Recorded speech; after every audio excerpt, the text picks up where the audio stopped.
Quakeville came about to cause people to be aware of the need to prepare.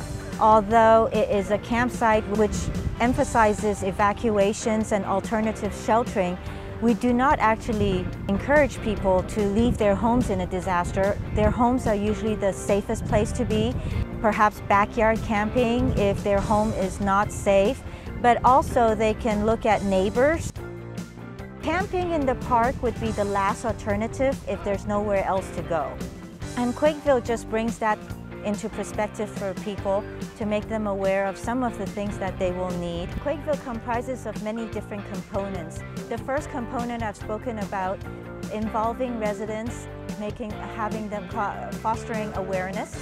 And the second component actually has to do with recognizing and acknowledging all the different organizations, whether it is the professional, official folks from the city and from the county, to those that are the non-governmental agencies, organizations that are involved in many of the emergency preparedness facets and response facets.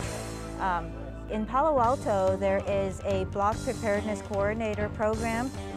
Those are very much in the neighborhoods, who are the eyes and ears and who can forward on incidents to the city.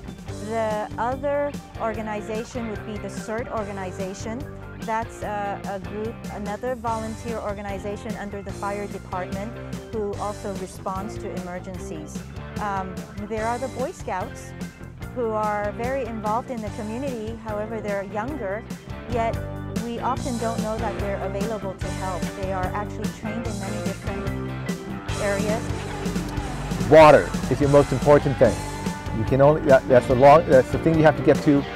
You go, it says 3 days until you actually have a serious problem. 12 hours without water and you're going to start dehydrating. Okay? It's even less if you're in hot weather, or if you're in an air-conditioned environment where you just get, all that water sucked out of you. It could be up to 6 hours you can start experiencing dehydration. And so you really want to get water soon.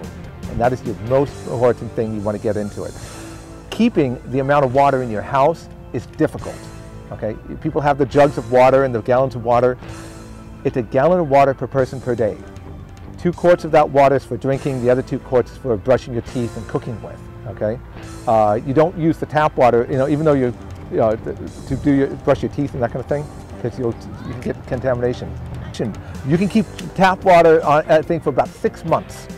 Okay, is what the recommendation is.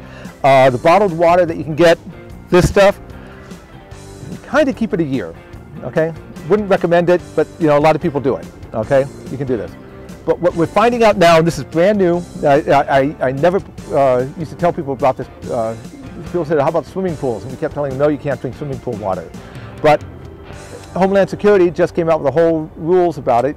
You can now drink swimming pool water. Go ahead. It's the amount of, there's carcinogenics in the water, and there's chlorine and things, and they say if you keep the water between 3, if you have a swimming pool, and you're, what is it they call it? The free chlorine level should be between 3 and 5 parts per million. And that's basically, what swimming pools are kept at. If it's filtered and it's kept at that level, 2 weeks of water, you can drink the water. You have to drink about 20,000 gallons of water before the carcinogens actually become dangerous for a human body. Okay, and so you're not going to drink that much. You need about 100 gallons of water to get yourself through a disaster. The rule is, they keep saying food, water, and shelter. The actual order of it is water, shelter, and food. And we use something called the rules of 3. And the rule of 3 is that you can live 3 minutes without air. You can live 3 hours without shelter, and that's in climate shelter of being too cold or too hot. Okay, so you need 3 hours to get into shelter. 3 days without water, and you can live 3 weeks without food. Okay? When a disaster occurs, your first things that you're going to have to do, and this is out of the CBS, is just am I okay? Are you okay? Is the building we're in okay?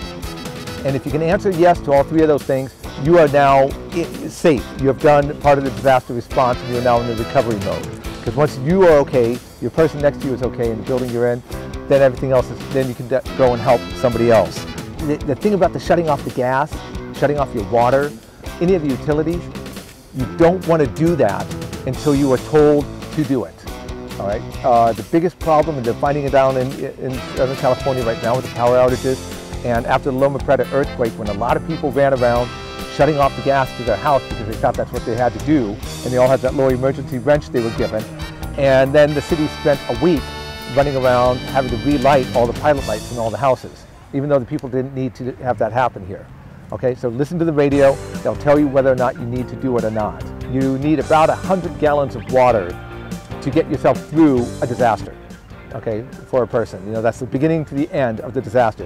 You've got to figure out how you're going to generate that much water for you, your family, that kind of thing. That's a family of 3, that's 30-day supply of water, and that's about how long it will take for a municipal system and a water system to be set back up after an earth. If they tell you the water's bad, contaminated, go outside and find out how you turn off the water in your house at the spigot outside the front of it.